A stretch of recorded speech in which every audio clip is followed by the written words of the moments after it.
Assalamualaikum. Hai, selamat datang ke kelas Cikgu Amrina. Hari ini kita akan belajar subjek geografi bab 1 di bawah tajuk arah. Baiklah pelajar, di akhir pembelajaran anda akan dapat mengenal pasti 8 arah mata angin. Yang kedua, menggunakan matahari sebagai panduan untuk menentukan arah mata angin, dan yang ketiga, menggunakan kompas untuk menentukan arah mata angin. Apa yang anda tahu tentang arah mata angin? Macam mana nak tahu tentang arah mata angin? Pertama sekali, kita hendaklah tahu apa maksud arah. Arah ialah hala tuju sesuatu tempat dari sesuatu tempat yang lain. Cuba kamu tengok yang cikgu highlight warna merah ini. Itu merupakan kata kunci bagi maksud arah, iaitu hala tuju. Sebagai contoh, awak nak pergi ke sekolah. Dari rumah ke sekolah. Arah ke mana? Arah ke selatan sebagai contohnya. Arah ke utara sebagai contohnya. Okey, cikgu akan bagi contoh yang lain. Awak nak pergi ke mana-mana mesti akan bagi tahu tempat tersebut. Sebagai contoh, awak nak pergi ke dapur. Arahnya mana? Hala tuju awak ke mana? Ke mana? Ke dapur. Baik, seterusnya. Apa itu arah mata angin? Ada 4 arah mata angin yang utama. Apakah dia?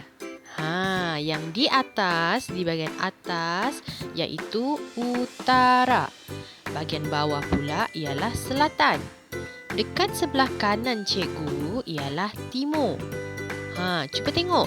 Di bahagian timur, apa yang berlaku?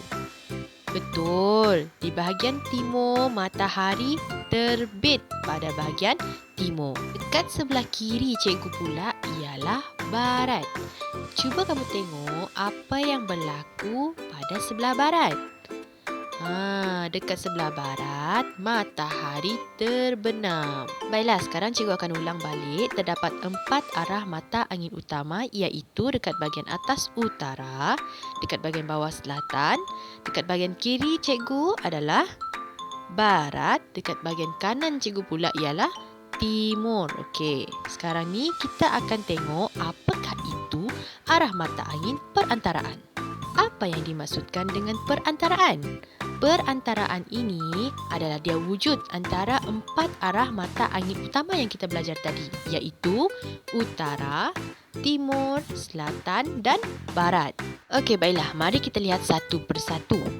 Cuba kita tengok arah mata angin yang utama di antara utara dengan timur ialah timur laut. Seterusnya kita tengok pula arah mata angin utama timur dan selatan di antara timur dan selatan ialah tenggara.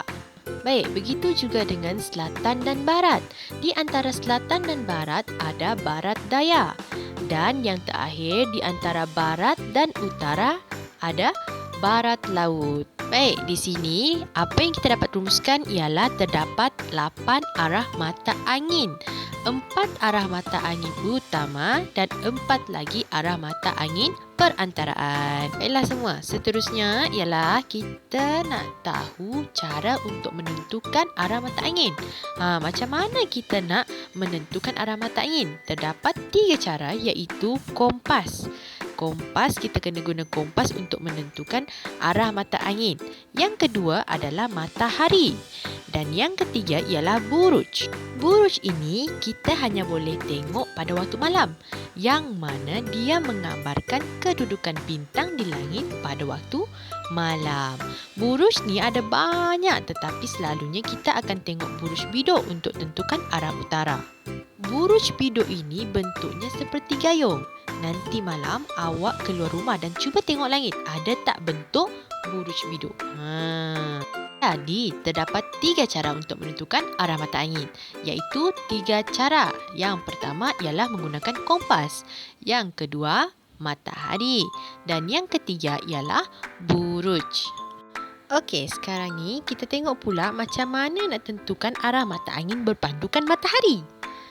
Yang pertama, awak mestilah berdiri menghadap matahari terbit.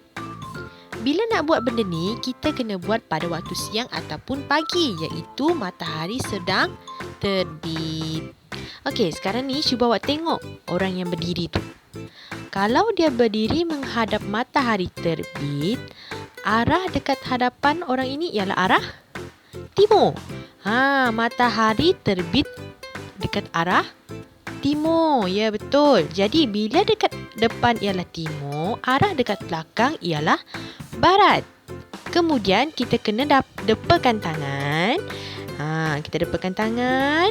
Kita kena kenal pasti arah kiri dan kanan kita. So, bila dekat depan kita ialah timur, belakang kita adalah barat, belah kiri kita ialah utara dan sebelah kanan pula ialah selatan. Pening dah kan? Pening? Okey, sabar. Kita tengok slide yang seterusnya. Okey, baiklah. Sekarang ni kita tengok balik 8 arah mata angin yang kita belajar tadi. Peta yang kita belajar tadi.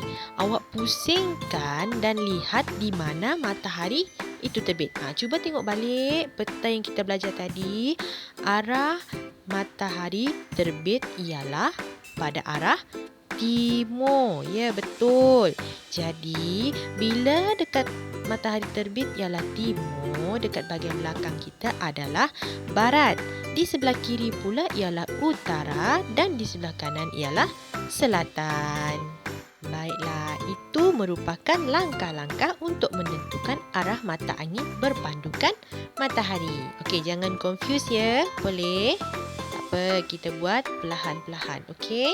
Seterusnya kita tengok pula cara-cara menentukan arah mata angin menggunakan kompas. Ini adalah kompas. Pernah tengok kompas tak? Okey, kompas ini berbentuk bulat. Dia tak ada bentuk segitiga, segi empat. Dia hanya berbentuk bulat. Dia ringan dan mudah dibawa ke mana sahaja. Kompas ini pula terdiri daripada 3, iaitu dia mesti ada perumah. Perumah ini ialah untuk menutup bahagian atas kompas. Kemudian kita ada pemuka. Pemuka pula ialah untuk melindungi belah luar kompas. Dan yang terakhir, yang ketiga, iaitu jarum kompas. Jarum kompas ini macam dekat jam kita. Macam dekat jam analog kita. Jarum ini adalah untuk menentukan arah utara. Baik, cara-cara menentukan arah mata angin menggunakan kompas. Kompas ni dicipta untuk apa? Kompas ini dicipta untuk menentukan arah dengan cepat. Yang kedua, jarum kompas sentiasa menunjukkan ke arah utara kerana dipengaruhi oleh tarikan magnet dari kutub utara bumi. Sekarang ni kita boleh tengok dekat glosari cikgu, kutub utara bumi ni dekat mana? Bahagian bumi yang terletak di bahagian paling utara. Jadi, jarum kompas sentiasa menunjuk ke arah utara. Okey, dekat kompas akan ada 8 arah mata angin. Iaitu huruf N, huruf F, huruf E, huruf W. Dan ada juga barat laut, timur laut, tenggara dan barat daya. So, semua huruf-huruf ini diguna pakai dalam bahasa English. Seperti North, South, West dan sebagainya. Jadi, awak semua kena tahulah. N itu untuk apa? S itu untuk apa?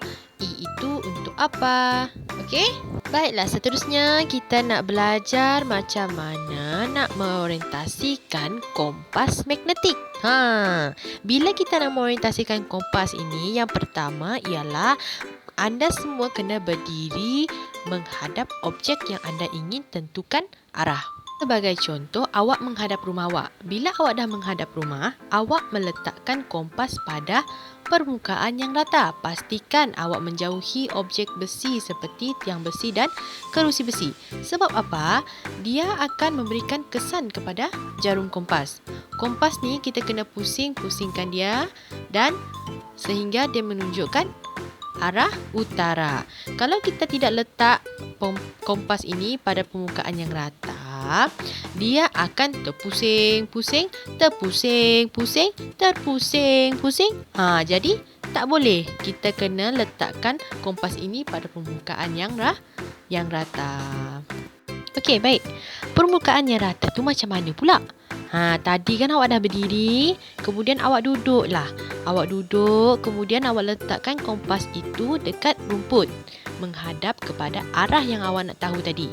Kemudian yang ketiga, awak orientasikan kompas dengan memusingkan kompas itu secara perlahan-lahan sehingga jarum kompas menunjukkan arah utara. Okey?